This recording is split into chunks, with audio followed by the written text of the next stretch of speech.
Am I the a-hole for not opening the door to my sister's kids? I'm 23, female, and the third born in our 4-kid family. Me, along with my younger brother by 1 year, are child-free as we're not exactly a big fan of kids and get annoyed by them easily. My sister has 2 kids, 5 female and 3 male. They're alright, but their constant screaming and crying gets on my nerves. They're also very spoiled and don't like the word no.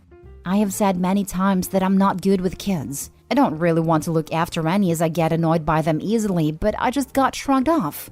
My sister found that trend on TikTok, where parents leave their kids outside of a family member's house, knock on the door and get in the car and only leave when the door opens and leaving the kids there.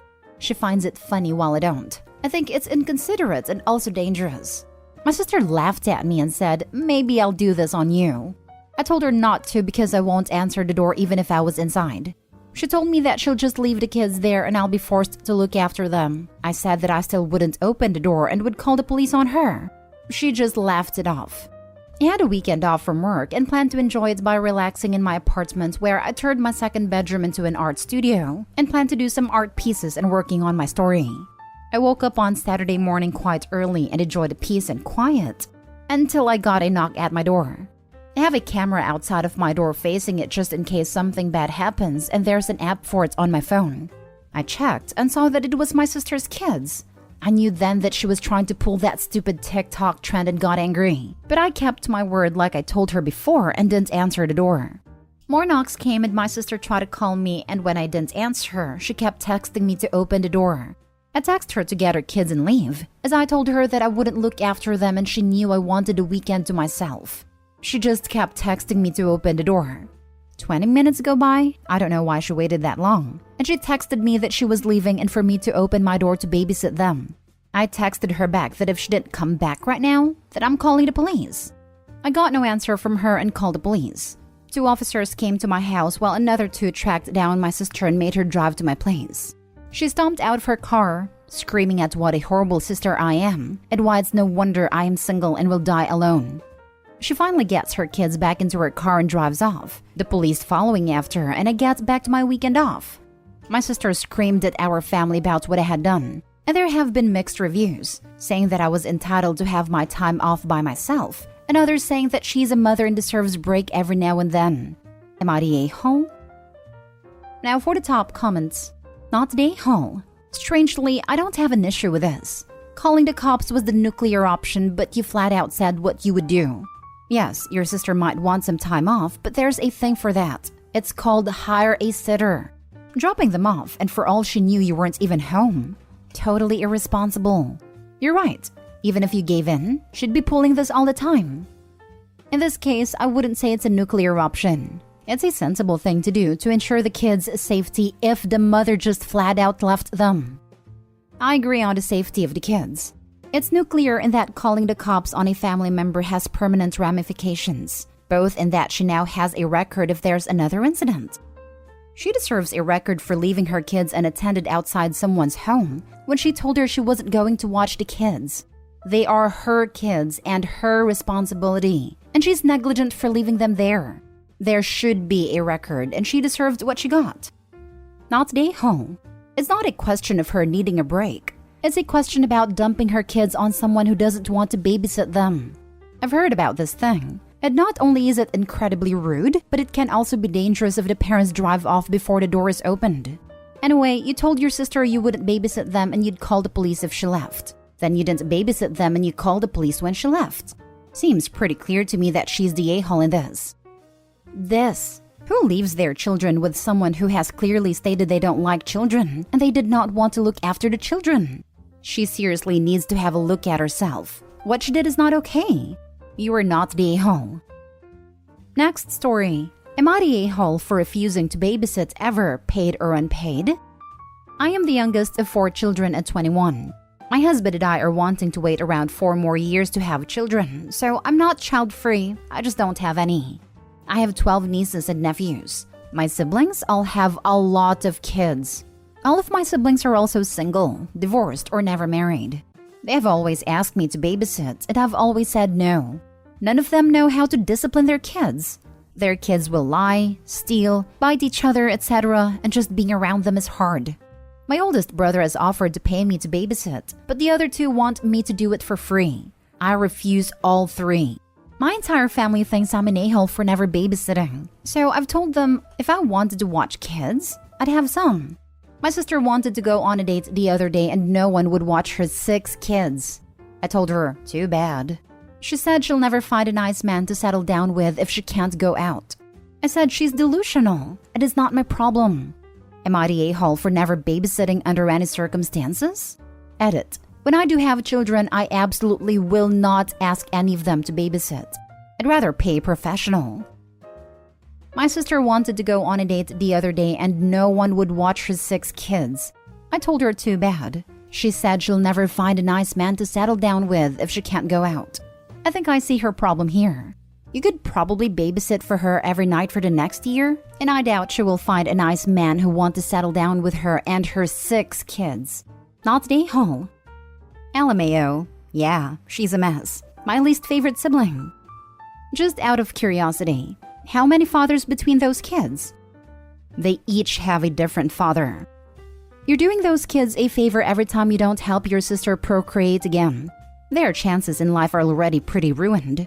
Have you at all considered adopting any of these children that are likely living in squalor? I've considered taking my sister's oldest. He's 14, almost 15, and is always forced to watch his younger siblings, 1 to 9 years old. But my sister would never let me take her free babysitter, to be honest. Not the a-hole. It sounds like they should all be investing in a good babysitter, nanny, housekeeper, etc. I've taken care of kids in many different capacities, but there's not enough money in the world to have me babysit 6 kids solo. Well, they all complain because none of them can afford childcare, because of how many kids they have. I do feel bad, but I also feel like they made a choice. Yeah, if they can't afford to have kids or can't afford to take care of their kids, then they should stop having kids.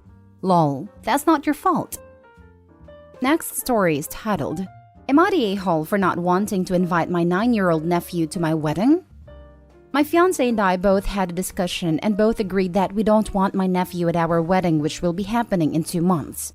The reason why is because my nephew is out of control. He doesn't listen, can't sit still for even a minute, and is loud. My nephew even ruined my dress. I am a fashion designer and made my own wedding dress. And one day my sister came over and invited with my nephew and niece.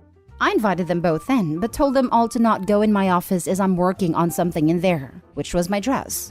My nephew goes in there and cuts my dress with a pair of my fabric scissors on purpose, while I was in the kitchen getting them some snacks and my niece was playing with my daughter. My sister didn't even make him apologize and blamed it on me for leaving my scissor in the open in a room he wasn't even supposed to be in. There have been many times where my nephew been banned from events because of his behavior. My sister has a hard time even getting babysitters for him, and my nephew even gotten suspended from school on multiple occasions. She still hasn't done anything about his behavior. When I told my sister, she freaked out saying that if her son's not allowed to go, then she won't be going. It asked me if I was banning our brother's son as well. She made a Facebook post about how I hate my nephew and I'm not inviting him to my wedding over a dress and complained to our mom. My mom agrees with my sister and says that it's unfair for me to invite my niece, but not my nephew, and that I'm gonna make my nephew feel like there is something wrong with him. My brother agrees with me and thinks it will make my sister think about actually doing something about her son's behavior, rather than pretending like there was nothing wrong. I know how my nephew is, and I don't want his behavior to risk the day I worked so hard in planning. Am I the a-hole here? Now for the top comments. Not the a-hole. I think you should accept your sister's offer to not attend. Okay, thanks. Bye. Not the a-hole. And I would respond to her social media posts explaining his age, behavior, and her complete lack of control and discipline of the child. I wouldn't. Most people see through this type of vitriol and it just comes across as immature. I'd be completely silent and let the sister spew. If people ask in private, explain the situation calmly and with remorse. Not the a-hole. And given that your sister covered for your nephew who is way too old to accidentally use scissors on other people's stuff, then having her boycott and protest is fitting. She can make her choice, raise an undisciplined child or not, but you, hopefully, only get one wedding, and you don't need a wild kid messing it up, nor do you need this drama. I had to go back to the title to read his age, and was surprised he was 9. I could picture a 3 to 5 year old doing that, but at 9? He should have enough self-control. He knew what he was doing and is acting out, not the a-hole. Now for the last story. Am I the a-hole for refusing to stop seeing my daughter over her sister? I, 56 female, and my husband Kurt, 59 male, have 2 daughters. Ruth, 32, and June, 30.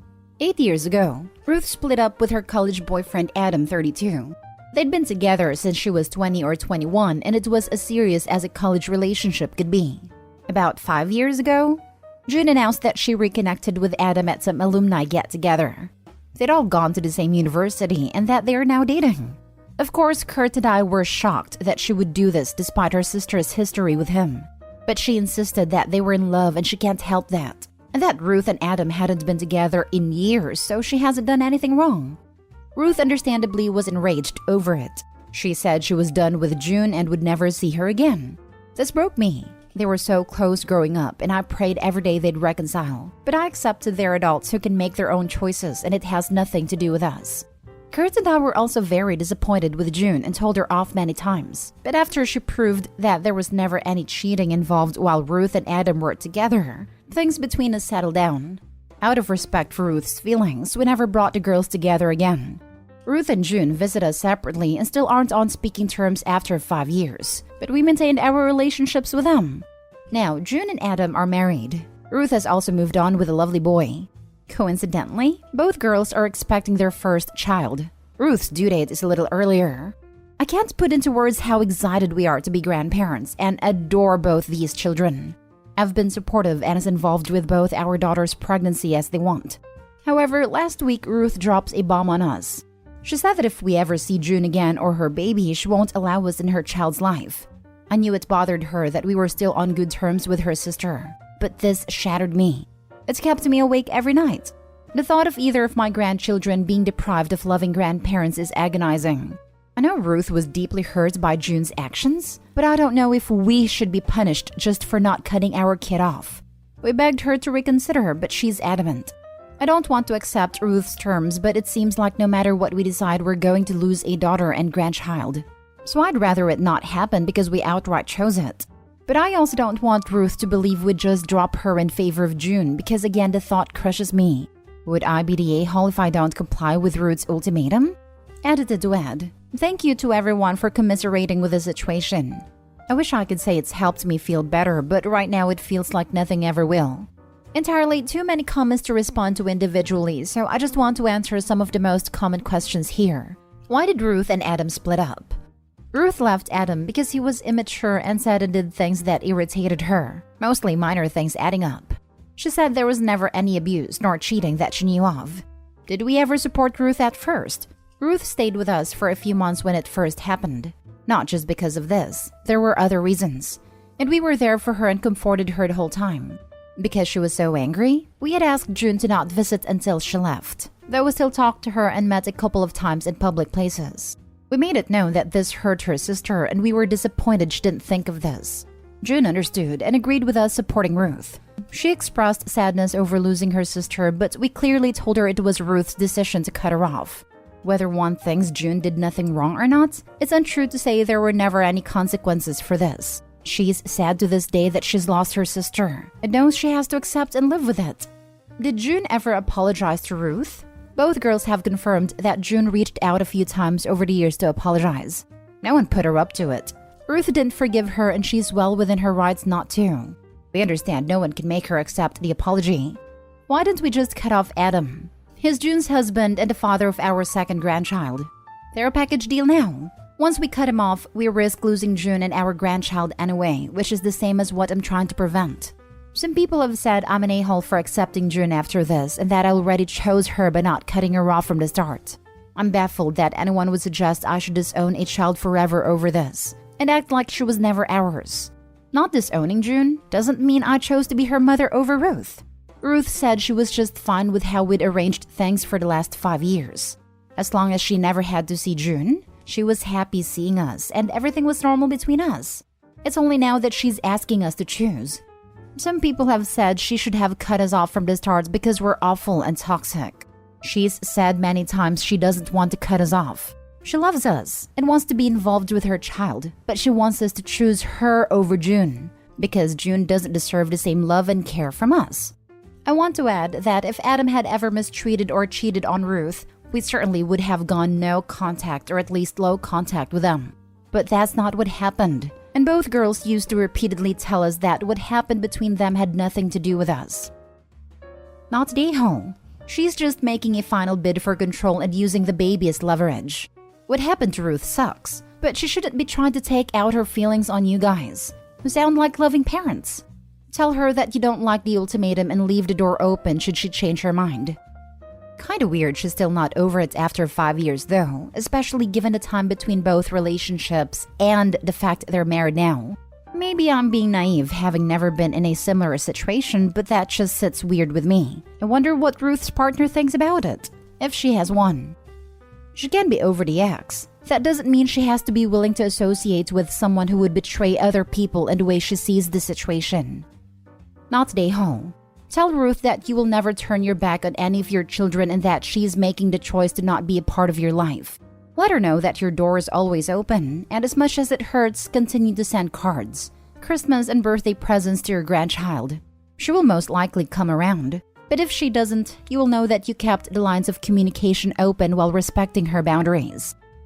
I probably sound crazy, but thinking of this almost breaks my heart most of all. I know a few people who've been denied access to their grandkids who do this. The thought of sending gifts, cards, money, photos, etc. that will end up in some dusty box in an attic somewhere that our grandchild may never see absolutely kills me. They'll never know how much we love them and yearn for them.